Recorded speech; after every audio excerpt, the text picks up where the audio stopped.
We don't have a whole lot new going on, but I'm starting some sweet potato slips from these small potatoes here, and I wanted to show you how those were doing so you could follow along the rest of the fall and winter. And I thought I'd also share a few of the tomatoes I'm going to grow next year. But first, let's take a look at these slips. The first one here is called Red Garnet. And you can see the potatoes that I have in the jar here. Just a couple of small potatoes. And I use some wooden skewers that you use for cooking. And I just stuck those in the sides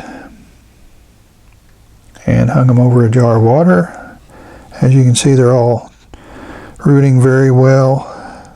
These red garnets have a ton of roots. I'll just pull one of those out so you can take a look. As you can see, it's really got some nice roots growing. And what I plan to do is let one of these grow, say, a foot or so, and then I'll stick it in a jar of its own. And the next one here is a Okinawan purple. And again, I just use a small sweet potato. And it's starting to grow a little bit. The first one I started was the red garnet. That's why it's kind of ahead. And this one here that you're seeing is the purple Molokai. It's a real dark purple sweet potato. By the way, I made a sweet potato pie out of an Okinawan purple and a purple Molokai, and sweet potato pie is purple.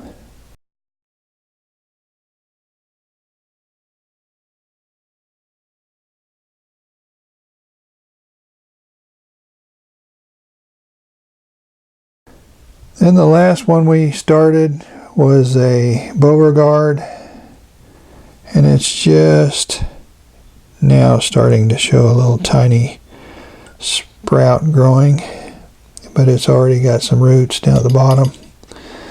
But these are all off to a pretty good start. The reason I'm starting so early this year is because last year I didn't quite have enough slips or small potatoes to start with. I started them a little bit too late, so this year I'm starting way early, and hopefully I'll have plenty by the time it's time to plant. I just have these under this shop light here with some bulbs in it that are made for plants and aquariums. I've had some questions about lighting, and I'll just, if it doesn't rain too much today, I'll just go ahead and take this outside so we can take a look at it, and I'll post a video and talk about it a little bit tomorrow. Hopefully I can get that done, and if I do, I'll put a link to it down in the description once it's posted, and also at the end of this video. But I'll be posting this video on Saturday and that video on Sunday. Now I'll talk a little bit about some tomatoes that I've made up my mind I'm going to grow next year, and I think at some point I might need your help to decide what else to grow besides the three that I've decided on.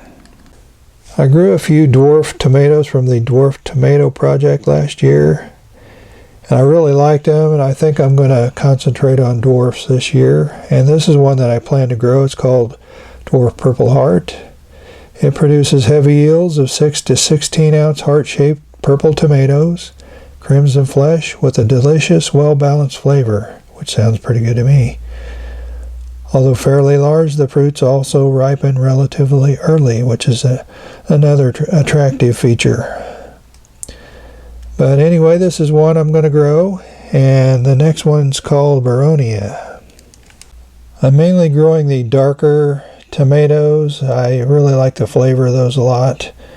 And this one also ripens fairly early, which is an attractive feature. And the thing that sold me on this one is this last sentence in the first paragraph. It resembles Cherokee purple both in its appearance as well as in its delicious, intense flavor quality. Sounds good to me. And the third one that I've made up my mind to grow, I grew last year. It's called Tasmanian chocolate. It's described as the fruits are oblate, ranging from 6 to 12 ounces and ripened to a deep purple-pink color. Flavor is full, intense, balanced, and delicious. And I can't disagree with that. I really liked them. Then I plan to make room for 2 or 3 more, but I have 6 different ones that I'm considering, so I might ask for your help in a week or 2. So be looking for that. I don't think I'll have room for all of them, so I have to narrow it down to another 2 or 3, I think. Feel free to let us know if you have anything growing right now, or what you plan to grow next year. And if you're just now finding this channel, be sure and subscribe. We'll see you next time.